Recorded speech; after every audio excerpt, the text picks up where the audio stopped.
Domda yashovchi mijozlarimizga domofonni yangi modelini olib kelib qo'yganmiz. Asus brendiga tegishli 4K formatda oladi, 8 megapiksel bo'ladi kamerasi. Monitorlari bu kattalashgan, oldingilariga qaraganda 5 dyuym bo'ladi. Tinuvlilar ko'rsanglar bo'ladi. 8 megapikselda harakatni ham sezadi. Harakat bo'lsa, telefoningizga uydanlikni ham beradi. Ovoz yozib, ovoz chiqaradi ham, bu degani gaplashsanglar bo'ladi ichkaridan turib. Sifatlarini ko'rishingiz mumkin, telefonga ham ulanadi.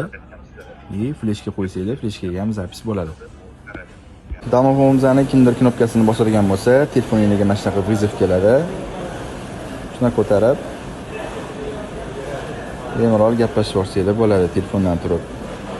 Uyda hech kim yo'q yoki hozir boraman deb javob bera olsanglar bo'ladi. Qo'shimcha mana shunaqa funksiyalari bor. Ovozlarni yozishni eshityapsizlar. Obratni bersa ham bo'ladi ovozini. Kimga shunaqa xizmatga kerak bo'ladigan bo'lsa, do'konimizga kelaverasizlar. Abu Saxiy, R31 do'kon.